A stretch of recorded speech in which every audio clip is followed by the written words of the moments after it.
धाराशिवच्या पाबरूड गावात राहणाऱ्या 18 वर्षीय माऊली गिरीचं एका मुलीवर प्रेम जडलं होतं, तेही अगदी कमी वयात. तो 12वीमध्ये शिकत होता. घरची परिस्थिती सर्वसाधारण होती. आई वडिलांचा तो एकुलता एक मुलगा होता. त्याचे वडील पेढ्यांचा व्यवसाय करायचे तर आई घरकाम करायची.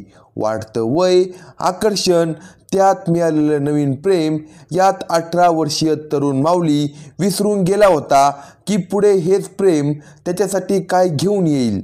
मुलीच्या प्रेमात असणारा माऊली आपल्या प्रेयसीला रोज भेटू लागला, तिच्यासोबत बोलू लागला. स्वप्नात बघितल्याप्रमाणे, अगदी टीव्हीमध्ये दाखवल्याप्रमाणे त्याची प्रेम कहाणी सुरू होती आणि त्यात तो खूप जास्त खुश होता.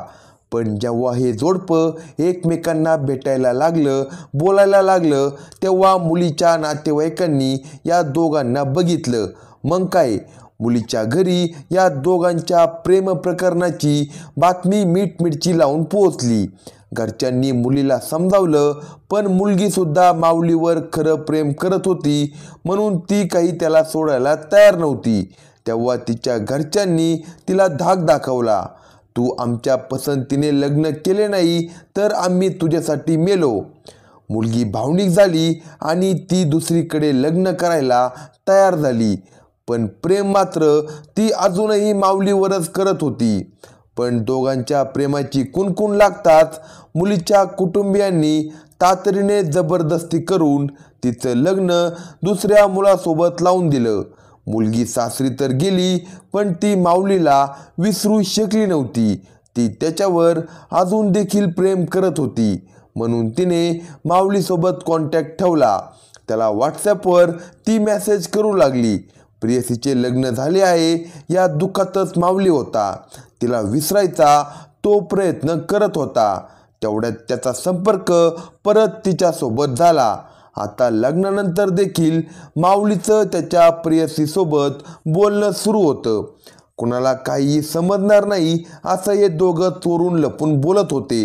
परंतु एक दिवस माऊलीने रात्री प्रेयसीच्या मोबाईलवर केलेले मेसेज प्रेयसीच्या नवऱ्याने अचानक पाहिले आणि त्याला सगळं सत्य समजलं की त्याची बायको दुसऱ्या मुलावर प्रेम करत होती आणि तिच्या घरच्यांनी माझ्यासोबत तिचं बळजबरीने लग्न लावलं आहे.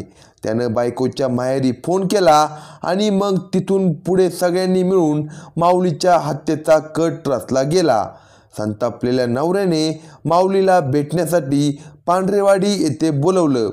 तिथे त्या मुलीच्या नवऱ्यासह तिचे वडील, भाऊ आणि इतर 4-5 जण देखील उपस्थित होते.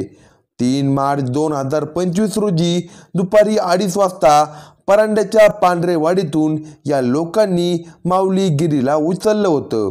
आधी त्याचा फोन यांनी बंद केला. माझ्या बायकोसोबत विवाहबाह्य संबंध का ठेवलेत म्हणून त्या नवऱ्यानं माऊलीवर राग काढला. मुलीच्या बापाने देखील त्याच्यावर खूप जास्त राग काढला. या सगळ्यांनी मिळून त्याला प्रचंड टॉर्चर केलं. आता असं होणार नाही, मला मारू नका, मला जिवंत सोडा, माऊली हात जोडून त्यांना म्हणत होता. परंतु त्या मुलीच्या घरचे, सासरचे आधीच सगळे तयारीत आले होते. त्यांच्या मनात आज माऊलीला कायमचा संपवायचा इतकाच विचार होता. आपण चुकीचं पाऊल उचलत आहोत, याचे परिणाम वाईटसुद्धा होऊ शकतात, हे सुद्धा त्यांना रागाच्या भरात समजले नाही. लोखंडी रॉड, काठ्या आणि धारदार शस्त्रांनी आईवडिलांच्या एकुलत्या एक मुलावर म्हणजे माऊलीवर वार करण्यात आले होते. माऊली ओरडत होता, रडत होता, मला सोडा म्हणत होता, पण कुणालाही त्याची कीव आली नाही. या गुंडांच्या टोळीने त्याला भोंगळ केलं. शरीराचा एकही भाग असा नव्हता की जिथे या लोकांनी त्याला मारलं नाही. खूप खूप मारलं. त्याचा आवाज देखील आता शांत झाला. मारल्यानंतर आता माऊली जगणार नाही, तो मेला आहे असे समजून त्या लोकांनी त्याला काळेवाडी परिसरातील रस्त्यावर फेकून दिलं. गंभीर जखमी अवस्थेत असणाऱ्या माऊलीला काही त्याच्याच नातेवाईकांमधील लोकांनी पाहिलं. गावातील पोलीस पाटलांनी याची माहिती दिल्यानंतर नातेवाईकांनी माऊलीला उपचारासाठी जामखेडला आणलं. पण माऊली मात्र शुद्धीत येत नसल्यानं पुढील उपचारासाठी त्याला तात्काळ सोलापूरला हलवण्यात आलं, पण त्या आईवडिलांचा मुलगा शुद्धीत आला नाही.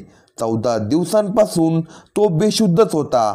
आई बाप प्रचंड प्रमाणात त्याचा जीव वाचावा म्हणून प्रयत्न करत राहिले, देवाकडे प्रार्थना करत राहिले. डॉक्टरांनी देखील माऊलीला वाचवण्याचा पूर्ण प्रयत्न केला, परंतु आरोपींनी केलेल्या बेदम मारहाणीनंतर माऊलीचे जगण्याचे सगळे प्रयत्न मात्र अपुरे ठरले. 18 वर्षाच्या माऊली गिरीचा अखेर 16 मार्च 2025 रोजी मृत्यू झाला. प्रेम संबंधाची किंमत एका तरुणाला जीव गमावून चुकवावी लागली आहे. प्रेम प्रकरणातून एकुलत्या एका मुलाची इतक्या निर्दयीपणे हत्या करणाऱ्या आरोपींना फाशीची शिक्षा देण्याची मागणी माऊलीच्या आईवडिलांनी केली. माऊलीच्या बापाने तर त्या मुलीवर सुद्धा आरोप केला आहे. त्या मुलीला सुद्धा शिक्षा व्हावी, जिने आमच्या मुलाला तिच्या संपर्कात ठेवलं. लग्न झालं असून सुद्धा आमच्या मुलाशी संपर्कात ती राहिली आणि सत्य बाहेर पडताच त्या लोकांची तिने साथ दिली. माझ्या मुलाला न्याय द्या. मला आता माझ्या मुलाशिवाय दुसरा कुणीच नाही. आमचा एकुलता एक मुलगा होता तो. माऊलीच्या बापाचे वक्तव्य आहे. रडत रडत त्यांनी आपल्या मुलासाठी न्याय मागितला. खरं तर इतक्या कमी वयामध्ये प्रेम होणं, त्याला खरंच प्रेम म्हणतात का? ते फक्त एक आकर्षण असतं, हेच हल्लीच्या तरुण पिढी विसरली आहे. या सत्यकथेत त्या आईबापाच्या एकुलत्या एक मुलानं जीव गमावला आहे, तोही फक्त आणि फक्त प्रेमामुळे. चूक फक्त त्याची एकट्याची होती का? त्याच्यावर प्रेम करणाऱ्या त्या मुलीची नव्हती का? जर तिचं लग्न झालं होतं तर तिने त्याच्यासोबत कॉन्टॅक्ट का ठेवायचा? आणि आईवडिलांनी मुलांचे बळजबरीने लग्न करणे अगोदर थांबवायला हवं. त्याचे परिणाम असे वाईट आणि भयंकर घडतात. मुलीचे मनपसंतीने लग्न झाले असते तर आज ती खुश असती.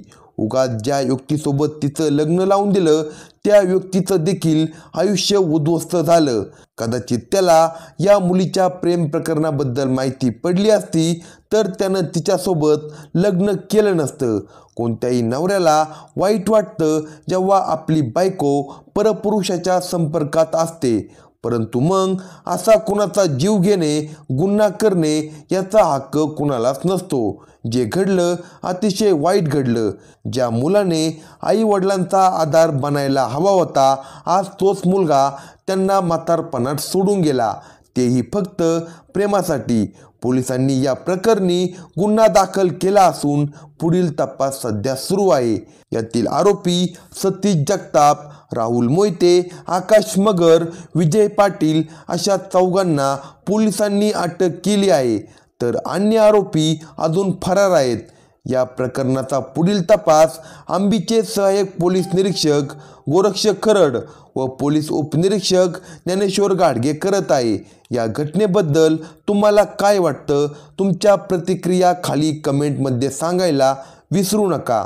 माऊलीने जरी प्रेम केलं होतं तरी त्याला जीवाला मारणं हे चुकीचं होतं. अशाच नवनवीन क्राईम स्टोरी ऐकण्यासाठी कलम 302 या मराठी चॅनेलला सबस्क्राईब करा आणि आपल्या प्रतिक्रिया कमेंट बॉक्समध्ये कळवा.